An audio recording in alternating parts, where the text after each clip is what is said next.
मित्रांनो नमस्कार. मी सुकेश अलकरी. पुन्हा तुमचं स्वागत. टेक्निकल प्रॉब्लेम हा असा असतो की तो कधी येईल त्याचा काही भरोसा नसतो. आम्ही आधीच टेक्निकल सगळी टेस्टिंग करून झाली होती, पण तरीसुद्धा या प्रॉब्लेम्सचा काही भरोसा नसतो. त्यामुळे आपल्याला ते थोडं थांबवावं लागलं आणि आपण पुन्हा नव्याने या कार्यक्रमाला सुरुवात करू. कारण गप्पा गोष्टी या कधीही शिळ्या होत नसतात आणि त्या सुरूच राहणार आहेत. आपले जे पाहुणे आहेत ते थोड्याच वेळात आपल्याला जॉईन होतील आणि त्यानंतर आपण पुन्हा आपल्या या कार्यक्रमाला सुरुवात करू. आपण गप्पांना सुरुवात करू आणि तुम्ही सर्वजण आलेला आहात आणि तुमचा जो रिस्पॉन्स आहे तो अतिशय छान आहे, सुंदर आहे. मला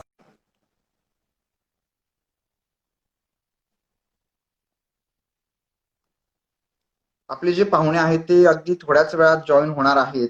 त्यांची रिक्वेस्ट येण्याची मी वाट बघतोय. जशी रिक्वेस्ट येईल तसं लगेच आपण त्यांना आपल्या या चर्चेत सहभागी करून घेऊया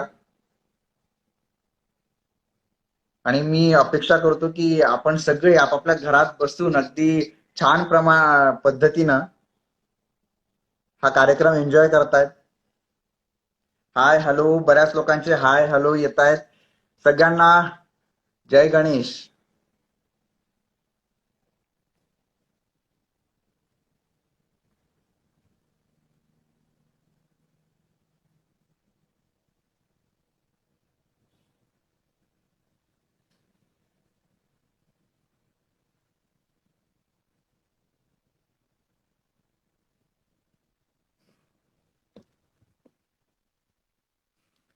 आजचे आपले जे पाहुणे आहेत ते काळा चौकीचा महागणपती त्याचे जे अध्यक्ष आहेत विजय लिपारेजी आणि कार्यवाहक अमन दळवीजी ते आलेले आहेत आपल्यासोबत आणि आपण त्यांच्याशी भरपूर गप्पा करणार आहोत.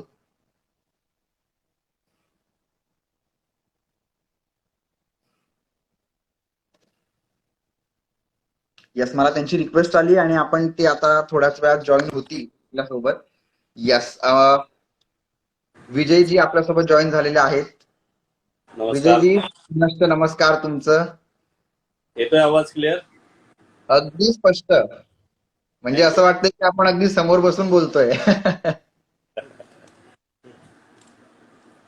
यस. आपले जे दुसरे पाहुणे आहेत अमनजी, आपण त्यांची वाट बघूयात 1 मिनिट फक्त आणि ते आलेत की त्यानंतर आपण लगेच सुरुवात करू या कार्यक्रमाला. विजयजी, अमनजी जोडले जातीलच आपल्यासोबत. तोपर्यंत माझा प्रश्न तुम्हाला असा आहे की आधी आपण अनेक प्रश्न घेतले सुद्धा, पण आपले जे उत्तर आहेत ते आपल्या प्रेक्षकांपर्यंत पोहोचले नाहीत. तर त्यामुळे मी पुन्हा तो प्रश्न घेतो, कारण प्रश्न महत्वाचा होता. असा आपण सोडून द्यावा असा प्रश्न नव्हता. त्यामुळे मी प्रश्न पुन्हा रिपीट करतो की आपलं जे मंडळ आहे त्याची स्थापना कधी झाली आणि त्या स्थापना होण्यामागची नेमकी काय कहाणी होती हे प्रेक्षकांना ऐकायला आवडेल. तर कृपया तुम्ही त्याबद्दल बोलावं. काळाचुकीचा महागणपती या उत्सव मंडळाची स्थापना हं, 1956 मध्ये झालेली आहे. या उत्सव मंडळाची स्थापना करत असताना जे लोकमान्य टिळकांनी जे आदर्श घालून दिला होता, महाराष्ट्राला आदर्श घालून दिला होता की समाज एकत्र आला पाहिजे. हं, हं. त्यावेळेस भारताची 1947 साली भारत स्वतंत्र झाला. स्वातंत्र्यानंतर बराचसा काळ हा काढणी ह्या सर्व गोष्टी आणि या भारताची रचना करण्यामध्ये पुढचा जो काळ गेला तो तो हं, 8-10 हं. वर्ष एक स्थिरता अशी प्रत्येक ठिकाणी येत नव्हती आणि समाज बरोबर. एकत्रितरित्या प्रत्येक ठिकाणी या आपला जो गिरणगाव आहे, गिरणगावामध्ये प्रत्येक ठिकाणी वेगवेगळी अशी मंडळं करत होती. पण ही हं, तुरळक हं. असायची. मध्ये काय होतं, खूप अशी एकाच ठिकाणी गॅदर व्हायचे किंवा ते यायचे.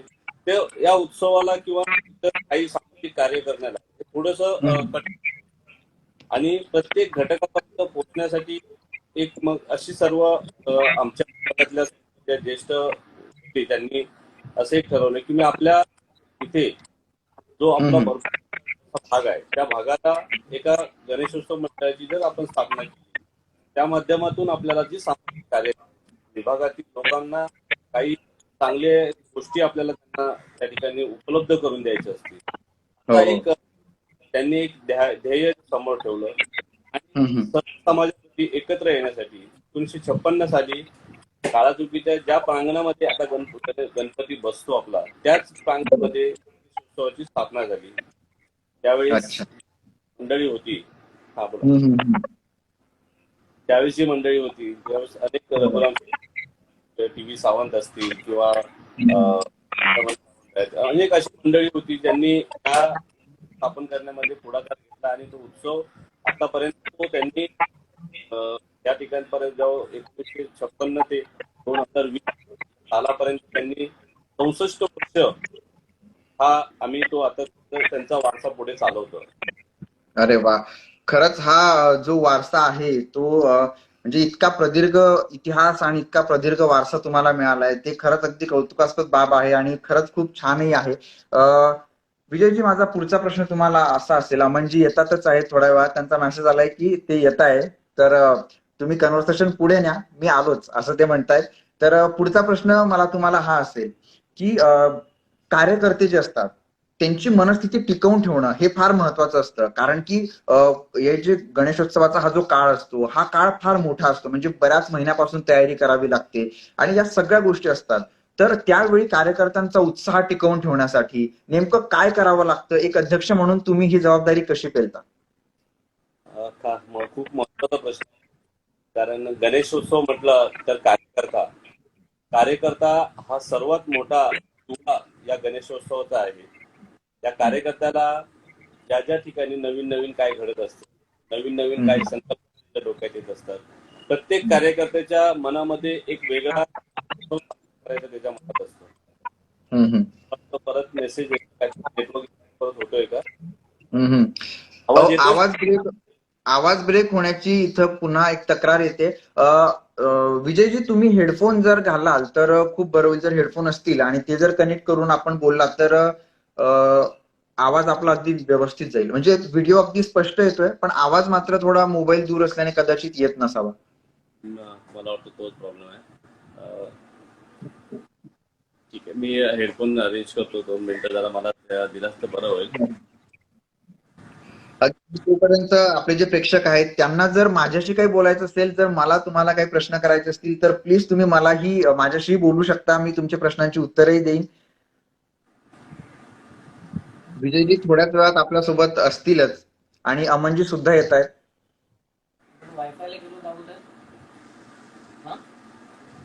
प्रथमेशजी हॅलो. आर्यनजी म्हणतात बॅकग्राऊंड साऊंडचा प्रॉब्लेम येतोय.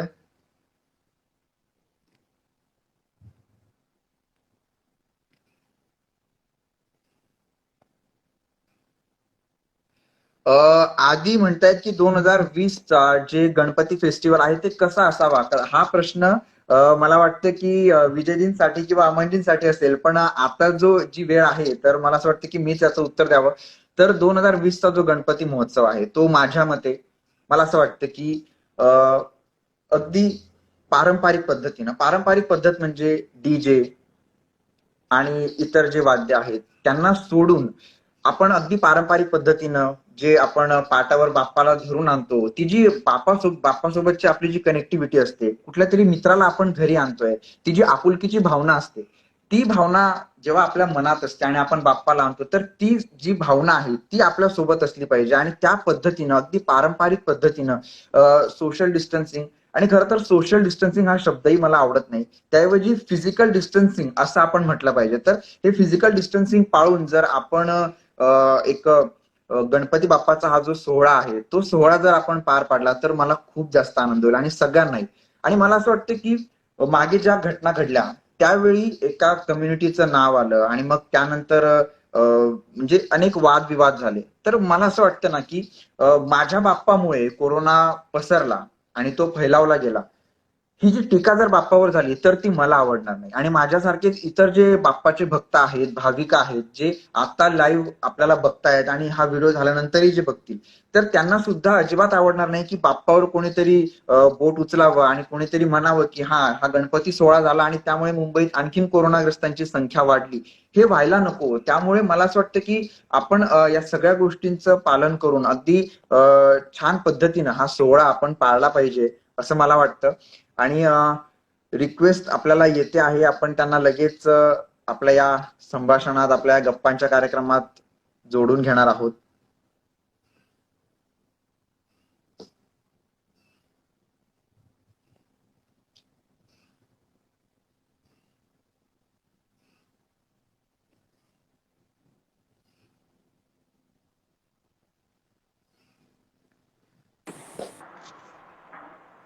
अमनजी, नमस्कार. हा नमस्कार सुकेश.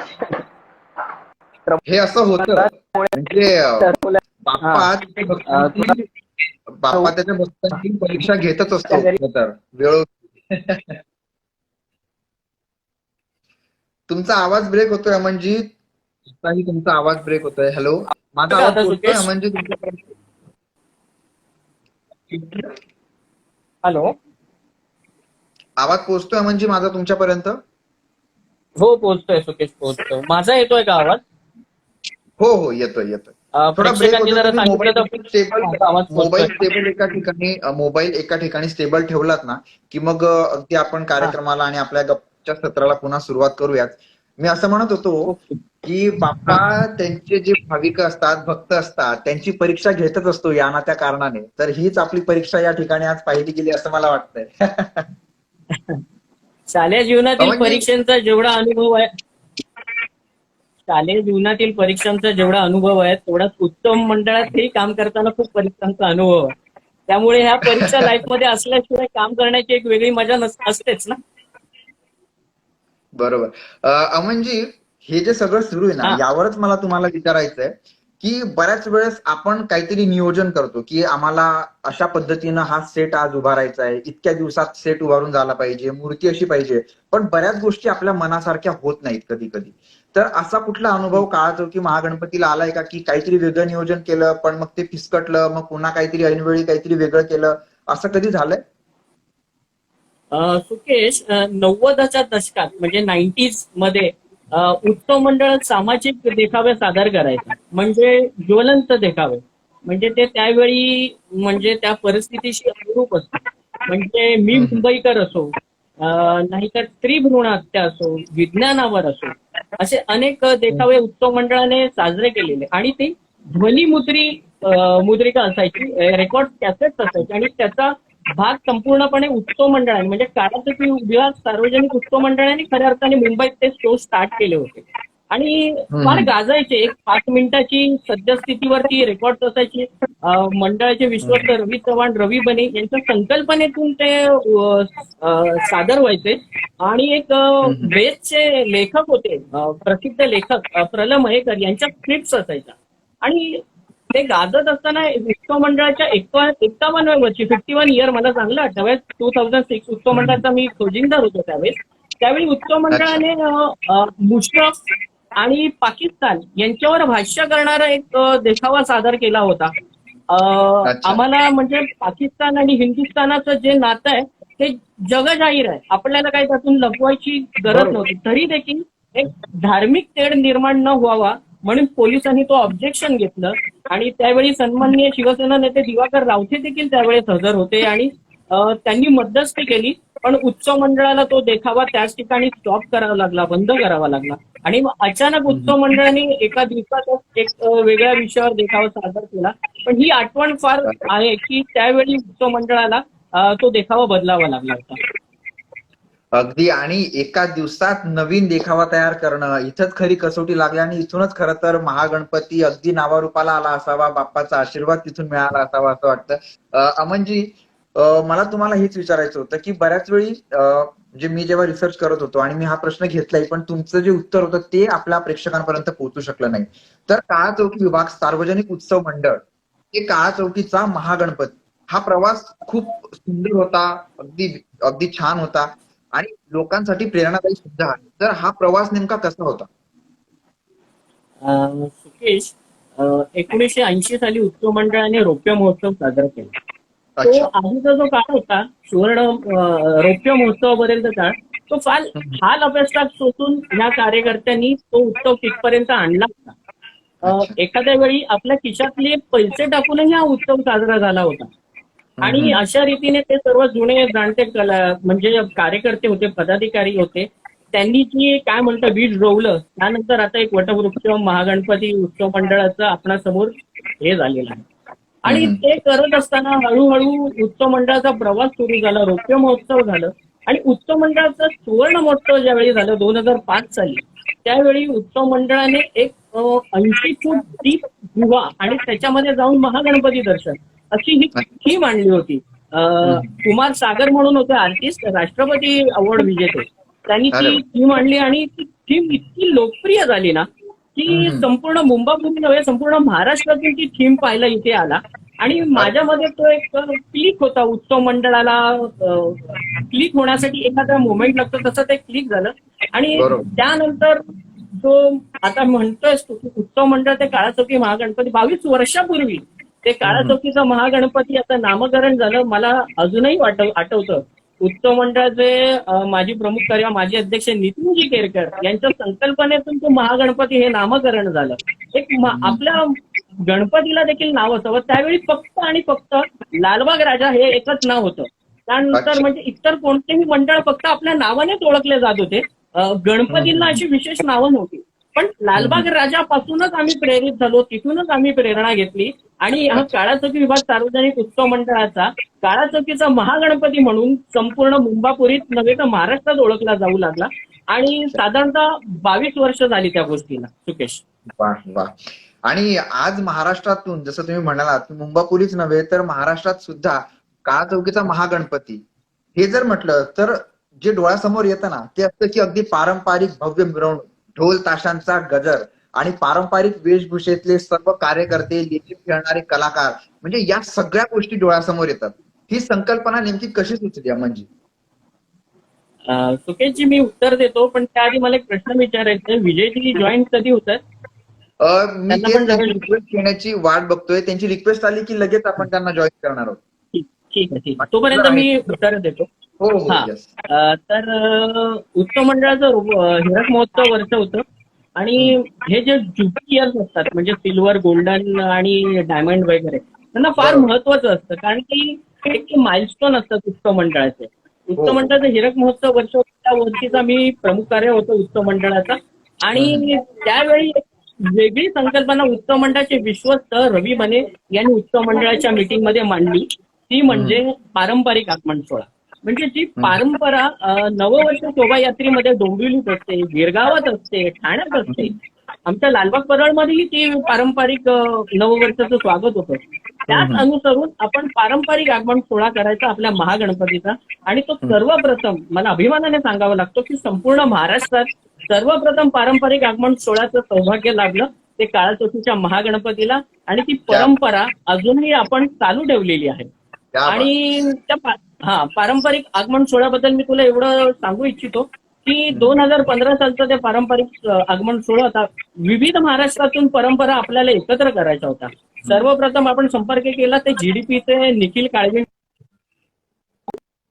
मुंबईतील सर्वात होतं, मानाचं ध्वजपथक होतं. त्यांनी होकार दिला निखिल काळवेंज यांनी. आणि त्यावेळी एक ऊर्जा आम्हाला निर्माण झाली, कारण की मानाचं ध्वजपथक आहे आपल्या हिरक महोत्सवात येत आहे. त्यामुळे आम्ही सर्व चार. त्यानंतर कोकणातील पालखी तू ऐकली की होळीची. कोकणी माणसांचा जीव की प्राण असतो ती होळी, होळीची पालखी. पण महाराष्ट्रातील इतर जणांना ती पाहता येत नाही, कारण की ती फक्त कोकणातच नाचवली जाते. तर आम्ही तळेगांटे म्हणून संगमेश्वर इथे ते गाव आहे, तिथून ते सर्व कोकणी माणसं घेऊन आलो एक बस करून. जवळजवळ 60 माणसं होती. ते सगळे आपले कोकणी बांधव ती पालखी नाचवायला, महागणपतीच्या रुपेरी पावलांची पालखी नाचवायला तिथे आले. त्यानंतर शिवकालीन मर्दानी खेळ असतात ते देखील आपण या ठिकाणी अरेंज केले होते. ते देखील आले होते. त्यानंतर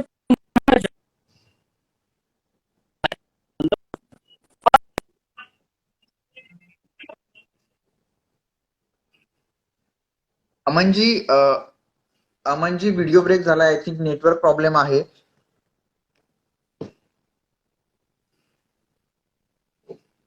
म्हणजे तुमचा आवाज पोहोचत नाहीये. टेक्निकल प्रॉब्लेम आलाय पुन्हा एक.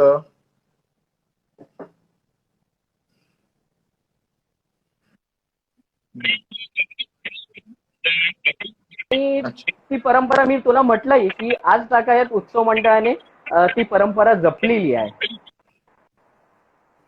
अगदीच. आणि मला तुम्ही जे म्हणालात आता यात मला एक जाणून घ्यायचंय की खरोखर बऱ्याच वेळी असं होतं कुठलं तरी मंडळ हिरक महोत्सव असला. अमनजी माझा आवाज येतोय?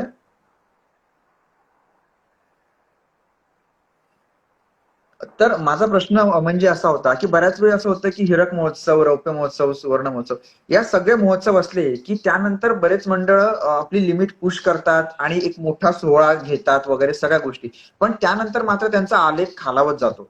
पण महागणपतीचं असं झालंय काळा चौकीचं की ते सगळं झाल्यानंतर मात्र हा आलेख अगदी उंचावताना दिसतोय. अगदी वेगवेगळे आणखीन मोठ्या पद्धतीने तो साजरा करतोय. म्हणजे एक पारंपरिक पद्धतीनं ती मिरवणूक घेणं आणि पुन्हा ते टिकवत जाणं हे किती अवघड आहे किंवा किती सोपं आहे. कारण बरेच जे छोटे मंडळ आहेत किंवा बरेच जे आता मंडळ आहेत त्यांचे पदाधिकारी आहेत ते हा व्हिडिओ बघत असतील तर त्यांना सुद्धा जाणून घेण्याची इच्छा असेल की नेमकं ही परंपरा कसं टिकवून ठेवणं, तुम्ही कसं टिकवली? सुकेश, पारंपरिक आगमन सोहळा घेणं ही मोठी कसोटी असते.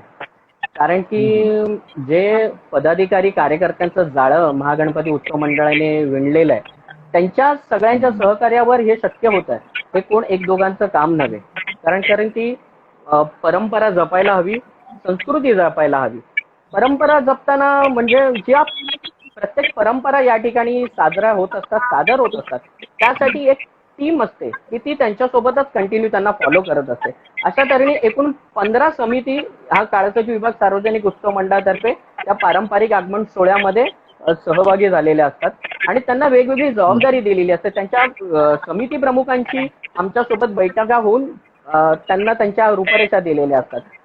किंबहुना महिलांची देखील वेगळी समिती असते की जेणेकरून महिलांना देखील त्याच्यामध्ये सहभागी होता येईल आणि महिलांचा देखील जबाबदारी असेल.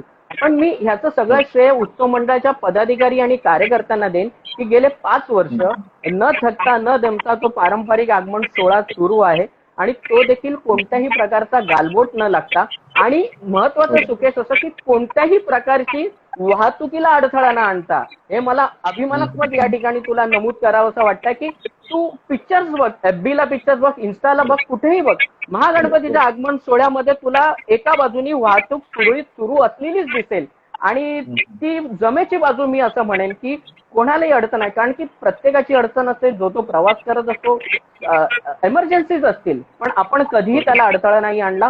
पोलिसांच्या प्रशासनाला सहकार्य करूनच हे आपण आगमन सोहळे करत आलेलो आहोत आणि यापुढे देखील आपण आगमन सोहळे ह्याच प्रकारे करणार एवढं निश्चित. नक्कीच. अमनजी, मला तुम्हाला हा प्रश्न पुढचा असा विचारायचा आहे की यावर्षी ही मिरवणूक, हा आगमन सोहळा, हे ढोल ताशे हे सगळं असणार आहे की नाही? म्हणजे जे आमचे भाविक आहेत, भक्त आहेत, त्यांच्या मनातला हा प्रश्न आहे. वारंवार मला स्क्रीनवर दिसतोय की अमनजींना विचारा की नेमकं बघायला यायचं की नाही, काय करायचं म्हणून. सुकेश, हा प्रश्न गेले 3 महिने मला सतावतो. उगाच कशाला खोटं बोलायचं. कारण की काय म्हणतात ना, मंडळाचं ते एक हायलाइट आहे पारंपरिक आगमन सोहळा. म्हणजे तुझ्या माझ्यासारखे अनेक हिंदुस्थानात जे महागणपतीचे भक्त आहेत ते त्याची आतुरतेने वाट पाहत असतात. मी तर तुला या ठिकाणी सांगेन की कित्येक भक्त आहेत ती डेट्स ज्यावेळी कन्फर्म होते ना त्यावेळी तिकीट काढतात. माझं जसं सुरतचा एक महागणपती भक्त आहे, त्याचं मी नाव उल्लेख करू इच्छितो, अंकित सेलर म्हणून आहे, उत्कृष्ट चित्रकार आहे तो पाठपूजन आगमन ह्या तिकीट माझ्याकडे डेट्स गेल्या गेल्या बुक करतो. म्हणजे त्यांना ती उत्सुकता असते. तर ह्या वर्षी थोडस आपल्याला समजून घ्यायला हवं, परिस्थितीचं भान ठेवायला हवं. आजच उद्धव साहेबांनी काही निर्देश दिलेले आहेत, तरी पण उत्सव मोठ्या प्रमाणे ह्या वर्षी नाही करता येणार. आपणच आपल्याला समजायला हवं. कारण की हा उत्सव एक वेगळं भीतीचं सावट आहे संपूर्णपणे आणि त्या भीतीच्या सावटामध्ये किंवा त्या दहशतीमध्ये आपण हा उत्सव एवढ्या धूमधडाक्यात नाही करू शकत. कारण की सर्वात मोठं म्हणजे आपली सुरक्षितता आणि आपली काळजी आणि आपली प्रकृती. कसं होईल माहिती आहे का, आपण आपल्या भाविकांचा जीव, आपल्या कार्यकर्त्यांचा जीव, आपल्या पदाधिकाऱ्यांचा जीव टांगणीला लावून उत्सव नाही साजरे करू शकत. आपण उत्सव मोठे धूमधडाक्यात साजरे करून त्यांचे जीवाशी नाही खेळू शकत, या मताचा मी आहे. त्यामुळे राज्य सरकार जे निर्देश देईल त्या अनुषंगाने आपण परंपरा जपूनच उत्सव साजरे करणार, एवढं मी तुला निश्चित या ठिकाणी सांगू इच्छितो. अच्छा, म्हणजे आता महागणपतीचे जे भक्त भाविक आहेत त्यांच्या मनातला जो डाऊट आहे, जे संभ्रम आहे, तो या प्रश्नाच्या उत्तरातनं मात्र क्लिअर झालेला आहे. अमनजी, मला अशी माहिती येते आता की विजय जी आहेत ते तुमच्या बरोबर आहेत, तर त्यांनाही याच व्हिडिओत सामील करून घ्यावं अशी एक सूचना मला मिळते. मला मेसेज पोचवावा लागेल. तू नेक्स्ट क्वेश्चन दे, तोपर्यंत मी हो. विजयजींना या व्हिडिओवर बोलावून घेतो. अच्छा. तर माझा पुढचा प्रश्न असाच होता, आता तुम्ही म्हणताय की या वर्षी तो पारंपरिक उत्सव सोहळा तितक्या धामधुमीत साजरा होणार नाहीये. तर मग जो खर्च आपण दरवर्षी या सगळ्या बाबींवर करतो, तर त्या खर्चाचं नेमकं आता कुठल्या ठिकाणी तो खर्च वळवला जाईल आणि नेमकं काय त्याचं मॅनेजमेंट असेल? अं, आता तू म्हणालास त्याप्रमाणे एक बजेटिंग असतं दरवर्षी उत्सव मंडळात, की एवढा वर्ष एवढा खर्च म्हणजे जी जमा असते त्यातूनच आपण मग प्रोबेबली खर्च करत असतो. एक बजेटिंग असतं. यावेळी आर्थिक बाजू म्हणजे काय म्हणतात ना, ताकाला जायचं भांड कशाला लपवायचं. एक आर्थिक बरोबर. बाजू सुकेश फार डळमळीत आहे. जो उत्सव काय म्हणतात ते बॅलन्सिंगवर करावा लागणार आहे. कोविडचं जी दहशत आहे संपूर्णपणे, त्याच्यावर म्हणजे उत्सव जरी आपण साधेपणाने केला, म्हणजे एक कमी प्रमाणात तो उत्सव आपण साजरा केला, तरी पण एक विभागामध्ये माझं असं मत आहे, अजून आम्हाला त्याच्यावर एक फायनल टच घ्यायचा आहे, सर्वांचं एकत्रित येऊन मत घ्यायचं आहे. तरी पण माझं एक वैयक्तिक असं मत आहे की आपण आपला विभाग जर सुरक्षित ठेवू शकलो तर आपण नक्कीच मुंबई सुरक्षित ठेवू शकतो. कारण की उत्सव मुंबईत एवढे मोठे मोठे उत्सव मंडळ आहेत, त्यांनी जर आपल्या उत्सवाच्या विभागाची जरी जबाबदारी घेतली ना, तरी पण ते पुष्कळ आहे. त्या अनुषंगानेच आपण संपूर्ण विभागात आमच्या 20 इमारती आहेत या काळाचौकी विभागात, त्या 20 इमारतीमधून आपण फवारणी औषध फवारणीला सुरुवात केलेली आहे. त्यानंतर तुला माहिती आहे की आजकाल फॅमिली डॉक्टर्स किंवा जे डिस्पेन्सरीज आहेत त्या इथे बरीच गर्दी असते, कारण की सगळेच जण ऑपरेट करत नाहीयेत. मग विभागातील व्यक्तींना तिथे गर्दीचा सामना करायला लागू नये म्हणून एक थर्मल चेकअप म्हणा किंवा ऑक्सिमीटर म्हणा किंवा फिवर चेकअप किंवा बीपी आणि शुगर ज्या सहजासहजी होऊ शकतात, त्या उत्सव मंडळाच्या कार्यालयात सुरू करण्याचा आमचा मानस आहे आणि त्या दृष्टीने आम्ही आता पावलं उचलणार आहोत. विभाग आपला जर सुरक्षित असेल तर नक्कीच मुंबई सुरक्षित होईल आणि ह्या कोरोनाच्या संकटाला आपण नक्कीच सामोरे जाऊ आणि त्याचं आपण विजय आलेले आहेत माझे. हो हो, विजयजी आलेले आहेत, विजयजी दिसत आहेत.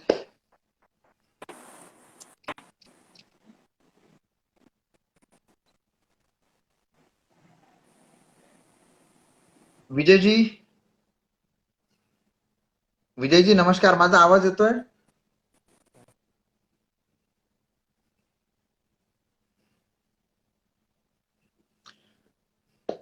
मित्रांनो, कसं आहे की हा पावसाळ्याचा सीझन आहे, पावसाळ्याचा ऋतू आहे, त्यामुळे बऱ्याच वेळी नेटवर्क मध्ये अशी गडबड होते की बऱ्याच वेळेस आवाज पोहोचू शकत नाही आणि नेटवर्क प्रॉब्लेम येतो. आणि आताही आपल्याला तोच टेक्निकल प्रॉब्लेम थोडा फेस करावा लागतोय.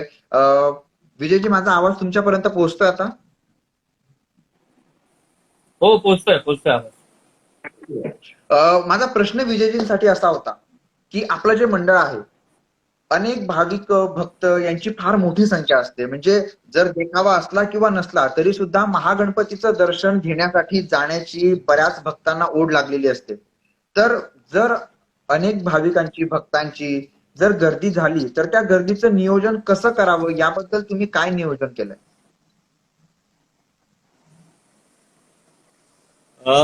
कसं आहे, हा खूप आता यावर्षी एक मोठा टास्क तुमच्या समोर असणार आहे. हो, कारण हा गणपती किंवा गणेशोत्सव हा महाराष्ट्राचं एक भावनिक नातं झालेलं आहे.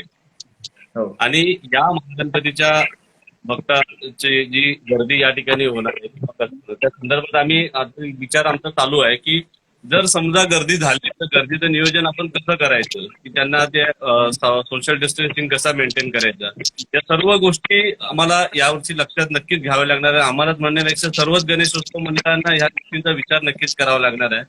कारण गणेशोत्सव म्हटलं तर ती गर्दी होणारच, पण ते गर्दीचं नियोजन करणं पण देखील तेवढंच आहे. कारण आता जी कोविडचं जे संकट आपल्यावर आलेलं आहे, त्या संकटात मध्ये मला नक्कीच वाटतंय की या महागणपतीच्या भक्तांनी महाराष्ट्रातली जी आपली जे देवस्थान आहे, त्या देवस्थानांच्या नक्कीच त्या सर्वांच्या आशीर्वादाने हे संकट नक्कीच तोपर्यंत नक्कीच टळेल.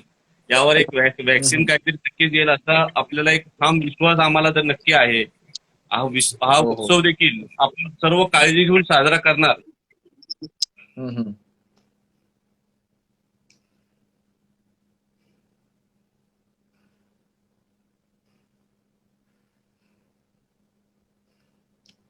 विजयजी, तुमचा आवाज माझ्यापर्यंत पोहोचत नाहीये.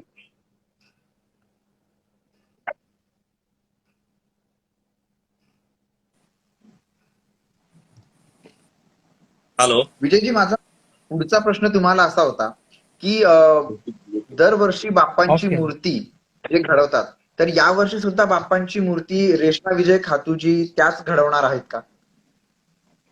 हो हो, रेश्मा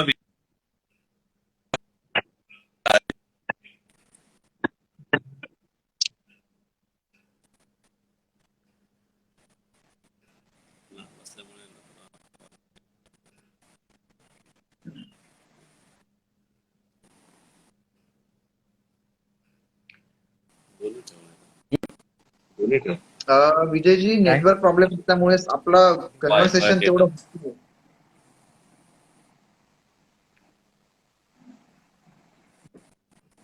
विजयजी, माझा आवाज पोहोचतोय तुमच्यापर्यंत?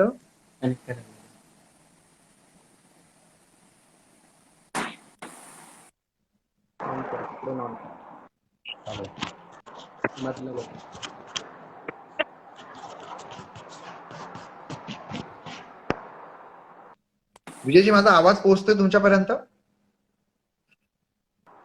मला वाटतं आता माझा आवाज तुमच्यापर्यंत येत असावा. येस, येतोय. हो. विजयजी, म्हणजे जेव्हा मी व्हिडिओज पाहिलेत अनेक आपल्या महागणपतीचे, तर त्यावेळी अगदी छोट्याशा त्या गल्लीतून बाप्पाची एवढी भव्य मूर्ती इतक्या कौशल्याने तुम्ही काढली, तर यावर्षी सुद्धा बाप्पाची तेवढीच मोठी मूर्ती असणार आहे का? आणि तीच कसरत करावी लागणार आहे का, की यावर्षी बाप्पाची छोटी मूर्ती असणार आहे?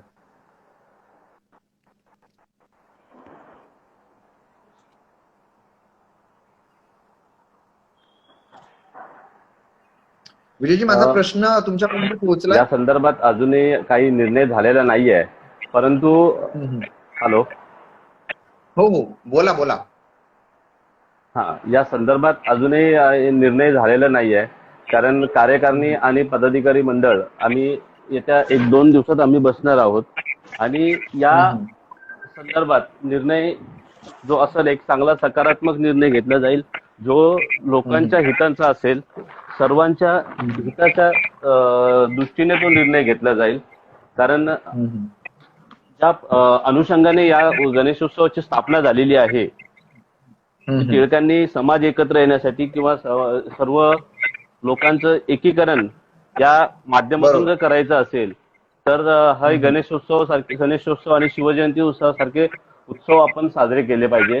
त्या अनुषंगाने सर्व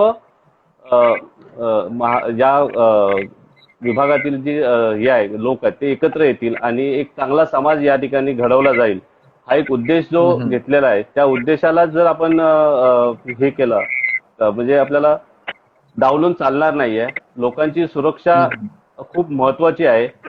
त्या सुरक्षेच्या अनुषंगाने मोठी मूर्ती का छोटी मूर्ती हा मोठा प्रश्न एक नक्कीच आमच्या समोर आहे आणि तो लवकरच सर्वांच्या संमतीने आणि लोकांच्या हिताच्या दृष्टीने तो घेतला जाईल, एवढं नक्की मी तुम्हाला सांगतो. हो. विजयजी, आपल्या मंडळाला इतका प्रदीर्घ असा इतिहास आहे. तो एक हेडफोन अमनजींना दिला तर त्यांनाही ते व्यवस्थित ऐकता येईल आणि प्रश्न आपण पुन्हा त्यांच्यापर्यंत पोहोचवू शकतो. येस येस येस, तेच करायचं. आज म्हणजे जाम मजा येते हा. तर तिसरी जागा ही तिसरी जागा. थोडस काय पावसाचा इश्यू असल्यामुळे हा थोडासा प्रॉब्लेम क्रिएट होतोय. प्रेक्षकांनी थोडंसं सहकार्य करावं. नाही महागणपती भक्तांना आमची एक दिलगिरी व्यक्त करतो आम्ही की आमच्याकडून थोडासा त्रास त्या होतोय आणि महागणपतीचे भक्त आम्हाला नक्कीच समजून घेतील अशी आमची नक्की एक खात्री आहे. नाही, नक्कीच. मला इथे जे कमेंट दिसत आहेत त्यातही सगळेजण तेच म्हणताय की आम्ही समजू शकतो, पाऊस सुरू आहे, ड्यू टू हेवी रेन ते सगळं प्रॉब्लेम येतोय, सगळेजण म्हणतायत. तर आपण पुढच्या प्रश्नाकडे वळूयात. आता अगदी आवाजही स्पष्ट येतोय आणि व्हिडिओ सुद्धा स्पष्ट दिसतोय. अमनजी, माझा पुढचा प्रश्न तुम्हाला असा असेल की आपलं जे आहे त्याला प्रदीर्घ इतिहास लाभलाय आणि आपण बरेच सार्वजनिक उपक्रम राबवत असतो. मग मी जेव्हा पाहिलं की एकांकिका स्पर्धा आपण होत असतात, त्यानंतर वक्तृत्व वादविवाद स्पर्धा होतात आणि अशा अनेक स्पर्धा होतात. तर या स्पर्धांमधून एखादा कार्यकर्ता कुठल्या मोठ्या स्तरावर गेलेला असे काही उदाहरण आहेत का? हम्म, कार्यकर्ता एवढा मोठा झालेला म्हटलं की माझ्या डोळ्यासमोर पहिलं नाव येतं ते कमलेश सावंतचं. कमलेश सावंत आता एक मराठी चित्रपट म्हणा किंवा मालिकेंना मधून म्हणा, त्यांनी बऱ्यापैकी नाव कमावलेलं आहे आणि उत्सव मंडळाचा तो कार्यकर्ता आहे, अजूनही कार्यकर्ता आहे. न विसरता तो उत्सव मंडळात महागणपतीची सेवा करायला येतो. तसंच दुसरं एक नाव माझ्या मनात येतं, दुसरं ते लेखनात मध्ये ज्यांनी लेखनात बरीच प्रगती केली आहे, ते आशिष पाथरे. हे देखील काळाजोगी विभागातूनच लहानाचे मोठे झालेले आहेत. तसंच अजून आमचा मित्र एक आहे सुशांत शेलार म्हणून. सुशांत शेलार देखील काळाजोगी विभाग सार्वजनिक उत्सव मंडळाने आयोजित केलेल्या एकांकिका स्पर्धेमधूनच तो आजपर्यंत एवढ्या मोठ्या ह्याच्यावर पोहोचलेला आता त्याचा इतिहास आहे. तसेच उत्सव मंडळाने ना सलग 12 वर्ष एकांकिका स्पर्धांचं आयोजन शिवजयंती उत्सवात केलं होतं. त्यावेळी हा म्हणजे जो नाट्य प्रवास म्हणा किंवा एकांकिकेचा प्रवास हा म्हणा करणारे आणि सुरुवात करणारे, तसं म्हणायला गेलं तर आज ते फार म्हणजे मोठ्या कलाकारांच्या यादीत त्यांची नावे घेतली जातात. तर ते भरत जाधव एक आहेत, अंकुश चौधरी एक आहेत, संजय नार्वेकर आहेत. त्यांची ऑल दी बेस्ट ही जेव्हा एकांकिका होती ती इथूनच त्यांनी सुरुवात करून पारितोषिकं मिळवत त्यांनी त्यांचं व्यावसायिक नाटकात रूपांतर झालं आणि आज ते संपूर्ण मराठी चित्रपट सृष्टीत आपलं नाव गाजवत आहेत. असे अनेक चेहरे ह्या काळाचौकी विभाग सार्वजनिक उत्सव मंडळाने त्या एकांकिका स्पर्धेच्या रंगमंचावरून दिले. दुसरं एक नाव माझ्या अजून एक लक्षात राहत आहे ते म्हणजे चंद्रकांत कणसे, ज्यांनी डॅडी पिक्चर हे दिग्दर्शित केला होता. तो देखील चांगला मित्र आमचा आणि त्यांनी देखील आपली कारकीर्द याच काळाचौकी विभाग सार्वजनिक उत्सव मंडळाच्या एकांकिका स्पर्धांमधून केलेली. असा एक तो कलेचाही वारसा उत्सव मंडळाने जपलेला आहे. जसा उत्सव मंडळाचा सामाजिक कार्याचाही वाटा फार मोठा आहे, हे देखील तुला माहितीच आहे. हो हो नक्कीच. आणि तुम्ही जे म्हणालात ना, हे बघून बऱ्याच मंडळांना एक उत्सुकता निर्माण झाली असेल आणि त्यांना एक प्रेरणा मिळेल की जर आपण असे कार्यक्रम घेतले तर याच कार्यक्रमाच्या व्यासपीठावरून बरेच कलाकार, दिग्दर्शक आणि बऱ्याच मंडळी घडू शकतात. त्यामुळे हा खरं तर अगदी प्रेरणास्त्रोत आहात तुम्ही. माझा पुढचा प्रश्न याच अनुषंगाने असेल तुम्हाला सर, की आपण अनेक सार्वजनिक उपक्रम करत असतो. तर यावर्षी कोरोनाच्या पार्श्वभूमीवर आपण देखावा जो आहे तो तेवढा मोठ्या प्रमाणात करू शकणार नाही. जे आगमन सोहळा जो आहे तो आपण तेवढ्या मोठ्या प्रमाणात करू शकणार नाही. तर आपण कुठल्या दुसऱ्या सार्वजनिक उपक्रमात आपण जे राबवणार आहोत? सुकेश, तुला माहितीच आहे की उत्सव मंडळ दरवर्षी एक सामाजिक उपक्रम, एक सामाजिक बांधिलकी घेऊन सुरू असतं. दरवर्षी उत्सव मंडळाकडून एक अभिनव वेगवेगळे प्रकारचे सामाजिक उपक्रम सुरूच असतात. आतापर्यंत उत्सव मंडळाने कॅन्सर डिटेक्शन कॅम्प ही घेतलेलं होतं, विभागातील महिलांसाठी, पुरुषांसाठीही घेतलं होतं. गेल्या वर्षी उत्सव मंडळाने सांगलीला जो आलेला पूर, त्या पुरामध्ये उत्सव मंडळाने तिथे जाऊन 650 कुटुंबांना तिकडे किट्स वाटले होते जीवनावश्यक वस्तूंचे, बामणी आणि धामणी या गावात. तसेच त्या शाळेतील पुनर्जीवित करण्यासाठी शाळेतील सरांना आणि विद्यार्थ्यांना मदत केली होती. त्या 22 विद्यार्थ्यांचं शैक्षणिक साहित्य उत्सव मंडळाने दिलं होतं आणि त्याच वेळी उत्सव मंडळाने त्यांना एक आश्वासनही दिलं होतं की आजूबाजूच्या ज्या जिल्हा परिषदेच्या शाळा आहेत त्या 40 शाळांना उत्सव मंडळ मदत करणार म्हणून. पण काय झालं सुकेश, गेला जो फायनान्शियल इयर होता 1 एप्रिल टू 31 मार्च, त्यामध्ये 2 मोठी संकट या पूर्ण महाराष्ट्रावर आली.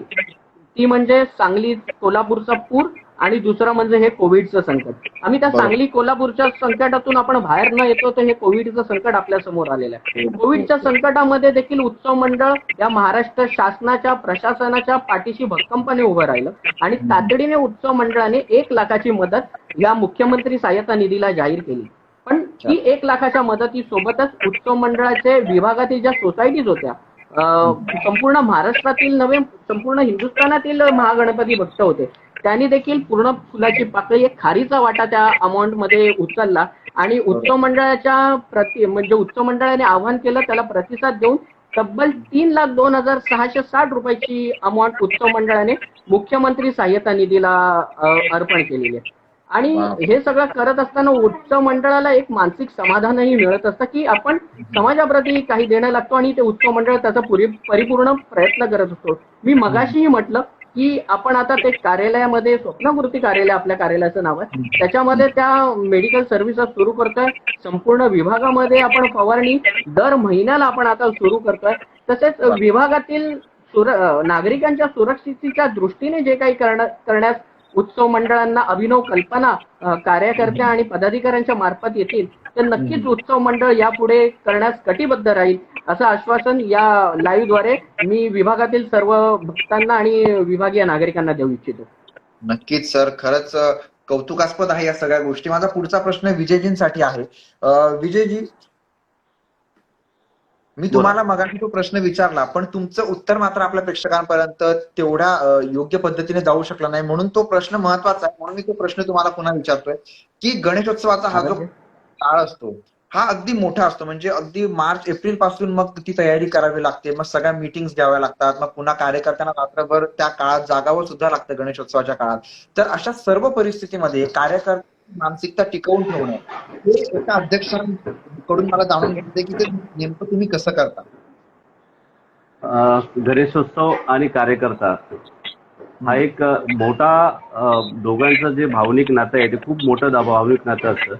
आणि ह्या कार्यकर्त्याला सतत काहीतरी काम हवं असतं, त्याला सतत ऍक्टिव्ह राहायला पाहिजे असतं की आपण काहीतरी उपक्रम असतील, काही कार्यक्रम असतील, हे असतील, त्या गणेशोत्सवाच्या माध्यमातून त्याला एक भावनिक जोडी बरोबरच त्याचे जी भावना त्या गणेशाच्या बद्दल त्या असतात त्याचसोबत त्याला काहीतरी एक सामाजिक उपक्रम त्याच्यासोबत त्याला सतत हवे असतात. आणि हा कार्यकर्ता जर टिकून ठेवायचा असेल तर त्या कार्यकर्त्याच्या हाताला काम दिलं पाहिजे. काम दिलं म्हणजे ते कामात त्याला आनंद मिळाला पाहिजे. आणि प्रत्येक गणेशोत्सवामध्ये असे अनेक कार्यकर्ते असतात, असे अनेक त्यांच्याकडे चांगल्या चांगल्या संकल्पना असतात. आणि आपण जर वेळच्या वेळी त्यांच्या संकल्पना ऐकून घेतल्या, त्यांच्या ज्या ज्या काही गोष्टी असतील त्या आपण जर ऐकून घेतल्या तर आपल्याला यामध्ये एक चांगला एक गणेशोत्सव साजरा करण्यामध्ये आपल्याला नवीन नवीन प्रेरणा मिळतात, नवीन नवीन आयडियाज मिळतात. आणि या आयडियाज आपल्या गणेशोत्सवाच्या माध्यमातून त्या लोकोपयोगी किती असतील त्या सर्व गोष्टींचा आम्ही विचार करतो. त्या गोष्टींचा विचार केल्यानंतर त्या आयडियाज आपल्याला कशा मूर्त स्वरूपात त्यामध्ये राबवता येतील याचा विचार करून आम्ही या गोष्टी सर्व राबवत असतो. प्रत्येक कार्यकर्त्याच्या असं वाटत असतं की ही संकल्पना माझी आहे, ही आयडिया माझी आहे, हे प्रत्येकाला वाटलं पाहिजे. अशा पद्धतीने आम्ही ते कार्यक्रमाचं आणि या सोहळ्याचं नियोजन करत असतो.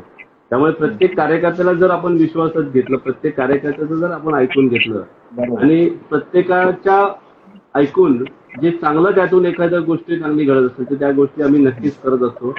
आणि मला वाटतं एक प्रत्येक कार्यकर्त्याला आणि ह्या गणेशोत्सवाच्या भक्तांना, महागणपती भक्त असतील किंवा आणखीन या सगळे नागरिक असतील, यांना एक चांगला समाज या ठिकाणी घडावा असं सर्वांना अपेक्षित असतं. आणि तेच एक समाज चांगला घडवण्याचा आम्ही एक प्रयत्न आमच्या या गणेशोत्सवाच्या माध्यमातून आम्ही नक्की करतो. विजयजी, म्हणजे जेव्हा मी पाहिलं तर मी स्वतः आणि काळा चौकीच्या गणपतीचं दर्शन घेण्यासाठी जेव्हा आलो होतो तर त्यावेळी मी पाहिलं की अगदी अरुंद ती गल्ली आणि त्यानंतर आतमध्ये बाप्पाचं ते एवढं मोठं भलं मोठं डेकोरेशन आणि विठ्ठल मंदिर तुम्ही साकारलं होतं. तर तेवढ्याशा त्या गल्लीतनं ते बाप्पाचं एवढं विशाल रूप तुम्ही घेऊन जातात, याबद्दल म्हणजे ऐकायचंय प्रेक्षकांना. नक्की ते खूप म्हणजे ते एक मोठा आमच्यासमोर टास्क असतो, तो आगमन आणि त्यानंतर तो विसर्जन. परंतु महागणपतीच्या आशीर्वादाने आणि सर्व महागणपतीच्या भक्तांच्या शुभेच्छांच्या जोरावर आजपर्यंत आम्ही विनासायास तो टास्क आम्ही पूर्ण करत असतो. पण ह्या टास्क पूर्ण करत असताना आम्हाला तो एवढा सहजासहजी तो नसतो. ज्या ज्या वेळेस हा आगमनाचा दिवस जवळ येत असतो त्यावेळेस त्या गणेशोत्सवाची मूर्ती ठरवण्यापासून त्याचा तो आम्हाला अभ्यास आम्ही करत असतो. गणेशाची मूर्ती ही अगदी बॉटम पासून ते टॉप पर्यंत कशा पद्धतीने असली पाहिजे, गणपतीचे हात कसे असले पाहिजे, त्यांचे एखादे पोज कशी असली पाहिजे, त्या पोजच्या अनुषंगाने त्याचे हात वगैरे जे असतात ते किती बाहेर आले पाहिजे, किंवा आपल्या चाळीच्या ह्याच्यामध्ये कसे फिट बसणार आहेत किंवा हे आहेत. हा जेवढा आम्हाला प्रश्न असतो त्याच्यापेक्षा जास्त मोठा प्रश्न हा मूर्तिकारांना असतो, की ह्या गल्लीमधून आपल्याला ती मूर्ती घेऊन जायची आहे आणि त्या गल्लीमधून ती मूर्ती घेऊन जात असताना त्या मूर्तीला कुठेही धक्का लागला नाही पाहिजे, कुठेही खरखटलं नाही पाहिजे, एवढी एक म्हणजे अगदी सेंटीमीटरची आम्ही ती काळजी, आम्ही त्या सेंटीमीटरचं मेजरमेंट घेतो. मूर्तिकार त्या ठिकाणी येतात, स्वतः त्या ठिकाणी मेजर घेतात आमच्या सोबत. ते एक थोडासा त्याचा एक डेमो होतो. त्या डेमोच्या अनुषंगाने आम्ही मग त्या मूर्तीचा पूर्ण आराखडा तयार केला जातो. आणि आता खातूंच्या कडे ही मूर्ती आता गेली अनेक वर्षात त्यांच्याकडे घडते आहे. त्यामुळे अच्छा. आम्हाला तो आता त्रास, तो जेवढा होमवर्क करायला गरज लागत नाही. पण जर गणेशोत्सवाची आमची महागणपतीचं तुम्ही बघितलं असेल की प्रत्येक वेळेस महागणपतीचं एक नवीन रूप आपल्या समोर येत असतं. म्हणजे या आधीच्या जे आपण बघितले असतील की महागणपती हा खरोखर एक त्याचं एक मूर्ती घडत असते आणि ती मूर्ती घडत असताना ती मूर्ती तेवढ्याच पवित्र रीतीने आपल्या मंडपात यावी आणि तेवढ्याच पवित्ररित्या ते बाहेर पडून त्याचं विसर्जन व्हावं, ही एक आमची एक मनोमन सगळ्यांची इच्छा असते. आणि त्या अनुषंगाने आम्ही त्याचं नियोजन करत असतो. या नियोजनामध्ये एक संपूर्ण टीम किंवा एक महागणपतीचं एक पूर्ण एक त्याच्यामध्ये इन्व्हॉल्वमेंट असते. बरोबर. आणि हे एक आम्ही आतापर्यंत आपल्या सर्वांच्या आशीर्वादाच्या आणि शुभेच्छांच्या जोरावर आम्ही आतापर्यंत नक्कीच पूर्ण केलेलं आहे. माझा पुढचा प्रश्न अमनजींना असेल. अमनजी, आणि मी तुम्हाला याच्यामध्ये एक डिस्टर्ब करतो मध्ये एक बोला. गेल्याच्या 2 वर्षापूर्वी सामनाचे जे पत्रकार आहेत मिलिंद वैद्य नाही, अच्छा. मिलिंद सामनाचे छायाचित्रकार आहेत, त्यांनी जो सचिन वैद्य सामनाचे फोटोग्राफर आहेत, त्यांनी क्लिक केलेल्या फोटोला हे आंतरराष्ट्रीय त्यांना पारितोषिक मिळालं आपल्या महागणपतीचं. त्यांनी वरून तो एका बिल्डिंग वरून तो फोटो क्लिक केला होता आणि त्या फोटोला त्यांना आंतरराष्ट्रीय प्राइज देखील मिळालं होते, की ते एक अनोखा फोटो तो आला होता. त्यावेळेस बरेच त्या फोटोची चर्चा देखील झाली होती आणि त्याच्यानंतरही अनेक लोकांनी ती उत्सुकता व्यक्त केली ते बघण्यासाठी आणि तो सोहळा बघण्यासाठी आपल्या FB लाईव्ह किंवा हे अनेक या ठिकाणी महागणपती भक्त येतात आणि ते फेसबुक लाईव्ह, इंस्टाग्राम लाईव्ह की इतर माध्यमातून तो लाईव्ह सर्व महाराष्ट्राला, या मुंबईसह महाराष्ट्र आणि भारताला ते दाखवत असतात की हा गणपती कशा रीतीने बाहेर येतो. बरोबर. नाही, खरंच हे खूप म्हणजे सगळ्या जे भक्त आहेत, जे भाविक आहेत, जे प्रेक्षक सध्या बघतायत, सगळ्यांसाठी हे अगदी छान आहे सगळ्या गोष्टी. पुढचा प्रश्न अमनजींसाठी माझा आहे. अमनजी, माझा आवाज येतोय? हो, येतोय. सुकेश बोल. अमनजी, मला खरंच हे जाणून घ्यायला आवडेल, प्रेक्षकांनाही जाणून घ्यायला आवडेल की जे आगमन सोहळा असतो, विसर्जन सोहळा असतो, म्हणजे हा प्रश्न रिपीट आहे असं वाटेल कदाचित, पण जे आगमन आणि विसर्जन सोहळा हा पारंपरिक पद्धतीनेच व्हावा असं नेमकं का वाटून गेलं? कारण विसर्जन आणि आगमन या सोहळ्याच्या अनेक पद्धती आहेत. कोणी कुठल्याही पद्धतीने आगमन करू शकतं आणि विसर्जन करू शकतं, पण पारंपरिकच का? सुकेश, आपली परंपरा आपण जपणार नाही तर कोण जपणार? तसं पाहायला गेलं तर संपूर्ण हिंदुस्थानच हा परंपरेने नटलेला देश आहे.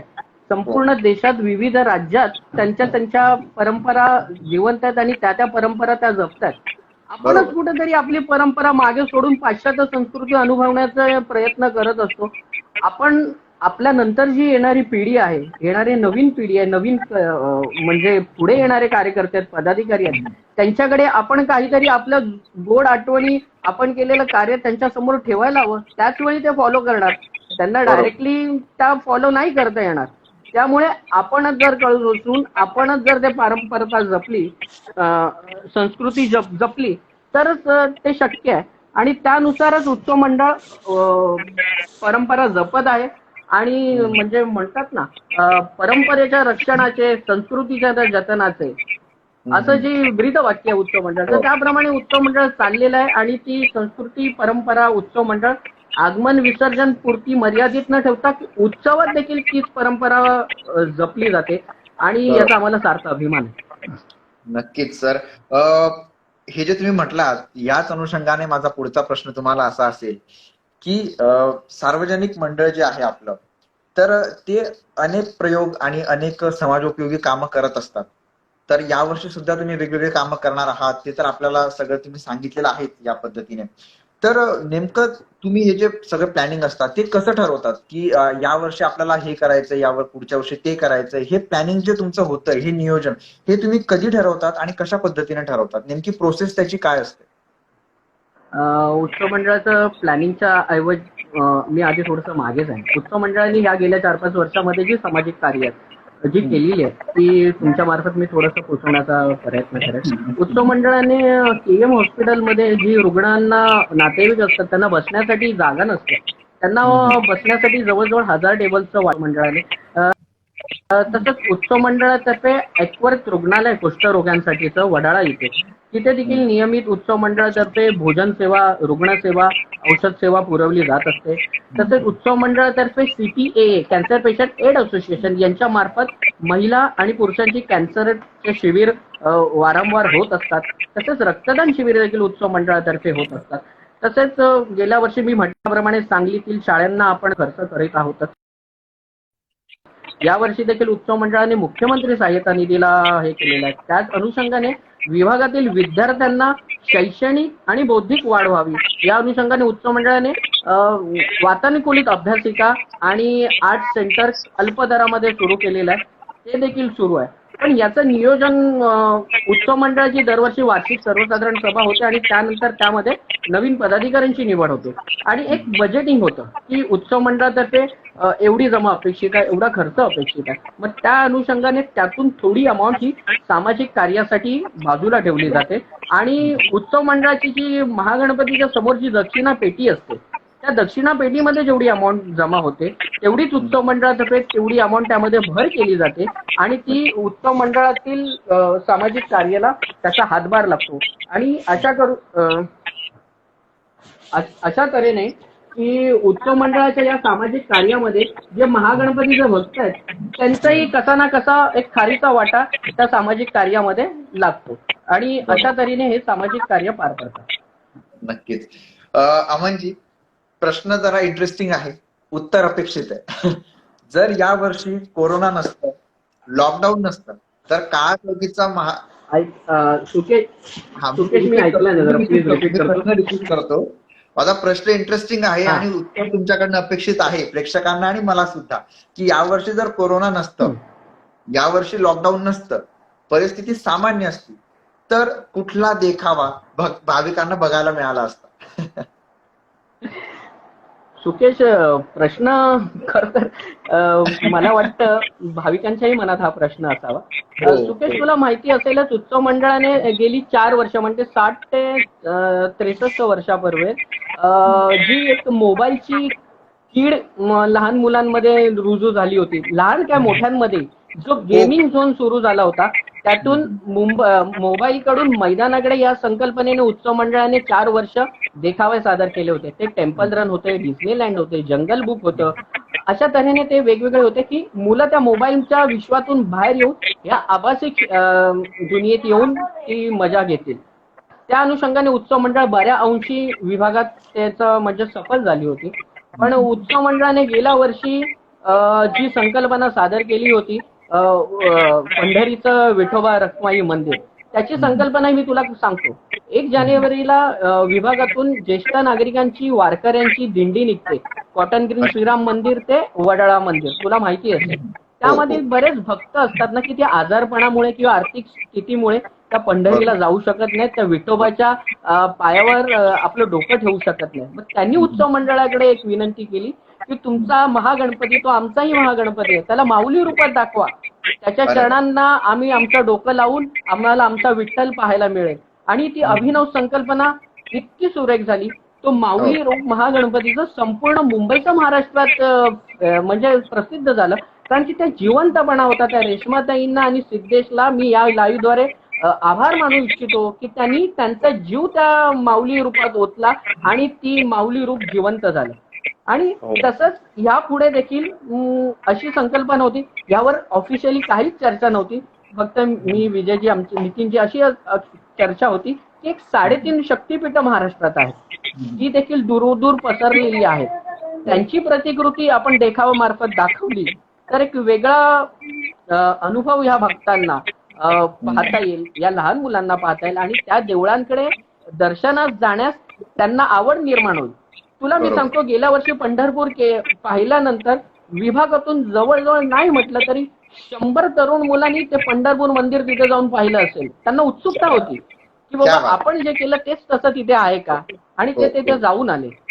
आणि तसंच ह्या 3.5 शक्तीपीठांपैकी तिथे आपण करण्याचा मानस होता, पण यावेळी सर्व तुला माहितीच आहे. तरी देखील हे कुठे ना कुठे कधी ना कधी या महागणपती प्रांगणात सर्व भक्तांना पाहायला मिळेल याची मी ग्वाही देतो. नक्कीच. आणि अमनजी RV खातू म्हणून आहेत, मला वाटतं त्या रेश्माताईच आहेत आणि त्यांनी सुद्धा हो, रेश्माताई. नमस्कार केलेला आहे. हा. आणि तुम्ही जे म्हटलं की रेश्माताईंचं जे स्किल होतं, जे कौशल्य होतं ते खरंच अभिनव होतं. मी स्वतः येऊन पाहिलं की बाप्पाची मूर्ती त्याच्या पायाखाली ती वीट आहे, म्हणजे इतकं सुंदर ते त्यांनी साकारलं. खरंच तुम्हाला काहीतरी बोलायचंय, तुम्ही बोला. बोलायचं आहे मला, रेश्माताईंबद्दल बोलायचं आहे, विजयजींबद्दल बोलायचं आहे. विजयजी सरांचं आणि महागणपतीचं नातं वेगळंच होतं. सुवर्ण महोत्सवी महागणपती त्यांनीच साकारला, हीरक महोत्सवी महागणपती त्यांनीच साकारला. ज्या ज्यावेळी आपण त्यांच्याकडे जायचो ते निश्चिंतपणे सांगायचे, मला अमन तू टेन्शन घेऊ नकोस, तू येऊही नकोस, तुझा आपला महागणपती तुला साजेसा मी करणार. आणि त्यांची जी परंपरा होती, म्हणजे विजयजी 2 वर्ष सोडून आपल्याला गेले, त्यांची जी परंपरा आहे ना ती खंबीरपणे या माऊलीने आहे ना ह्या ठिकाणी सुरू ठेवलेली आहे. त्या माऊलीला माझा सतशा प्रणाम. तो सिद्धेश आहे त्यालाही प्रणाम, की मेहनतीने हे सगळं साकारतात आणि त्यात जिवंतपणा आणतात. त्या दोघांच्याही कार्याला खरोखर सॅल्यूट. आपला वडील आपले गेल्यानंतर दुसऱ्या दिवशी मोठ्या मनाने त्या कारखान्यात येऊन काम करणं ना, ही साधी सोपी गोष्ट नव्हे, ती एक रणरागिणीच करू शकते आणि ती रेश्माताईंनी केलेली आहे. आणि या पुढे देखील महागणपती कधी साकारायचा असेल ना तर आम्ही, म्हणजे इतर मंडळ म्हणतात त्याप्रमाणे आम्ही जाऊन मीटिंग करू, बोलू असं नाही. रेश्माताई विसर्जनाच्या नंतरच पुढच्या वर्षीच्या महागणपतीच्या तयारीला लागलेल्या असतात आणि त्या अनुषंगाने आम्हाला ते ऑप्शन्स असतात आणि त्या देखाव्याला अनुसरून जे ऑप्शन तो आणि तो महागणपती भक्तांसमोर येतो.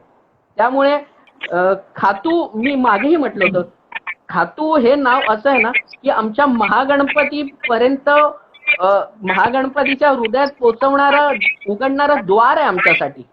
ते आमच्या मनात कायम आहे. क्या बात आहे. नक्कीच नक्कीच. माझा पुढचा प्रश्न विजयजींसाठी आहे की विजयजी, आता यावर्षी आपण बघतोय की हे कोरोनाचं संकट आहे, त्यामुळे बऱ्याच मंडळांनी अनेक निर्णय घेतले आहेत. तर तुमच्या मते या वर्षीचं जे गणेशोत्सव आहे हे कशा पद्धतीने साजरं केलं गेलं पाहिजे असं तुम्हाला वाटतं? नाही, नक्कीच. मी मगाशी तुम्हाला रेश्माताईंना नमस्कार माझा. नक्कीच मी तुम्हाला मगाशी जे बोललो की ह्या वर्षीचा गणेशोत्सव आहे की जे लोकमान्य टिळकांनी जो आदर्श घालून दिला की समाज एकत्र येण्यासाठी त्यांनी ही उत्सवाची परंपरा चालू केली आहे. आणि आज नक्कीच आपल्याला तो समाज हा एकत्र असा, म्हणजे या पद्धतीने यायला नको की त्याच्यामुळे की पूर्ण सर्व समाजाला काही धोका निर्माण होईल किंवा या गणपती भक्तांना काही धोका निर्माण होईल. त्या अनुषंगाने या उत्सवाचं पुढील नियोजन केलं जाईल. यामध्ये महाराष्ट्र शासनाकडून ज्या गाईडलाईन्स येणार आहेत त्या गाईडलाईन्सचं तंतोतंत पालन केलं जाईल. त्या अनुषंगानेच आम्ही पुढचा महागणपतीचा उत्सव कसा असेल हे येत्या काही दिवसातच आम्ही स्पष्ट करू. परंतु जो उत्सव असेल तो नक्कीच शासनाच्या सर्व नियम व अटींना धरून आम्ही तो केलेला असेल. याच्यामध्ये आम्हाला कुठच्याही नागरिकांचा किंवा महागणपती भक्तांचा किंवा इतर कोणाचाही आम्हाला धोका, जीव, आरोग्य असं त्यांचं धोक्यात घालायचं नाहीये. आणि त्या दृष्टीनेच त्या उत्सवाचं स्वरूप असेल आणि त्या दृष्टीनेच तो उत्सव चांगला साजरा देखील केला जाईल. परंतु सर्व नियम व अटी, जरी हे संकट यातून निवळलो, आपण या संकटातून बाहेर जरी पडलो तरी पण पुढील जे प्रिकॉशन घ्यायच्या असतात त्या प्रिकॉशन नक्कीच घेतल्या जातील. आणि त्या उत्सवाचं जे स्वरूप आहे ते नक्कीच एक पारंपरिक असेलच. नक्कीच त्याच्यामध्ये भावनिक असेल, सर्व त्या गोष्टी असणार, सर्वांच्या भावना त्या जोडलेल्या त्या असणारच. ती संस्कृती आणि परंपरा जपून उत्सव साजरा केला जाईल. परंतु तो छोट्या प्रमाणात असेल, एवढं तरी मी नक्की तुम्हाला ग्वाही दिली आणि तो महाराष्ट्र शासनाच्या नियमानुसार तो असेल. आपली वेळ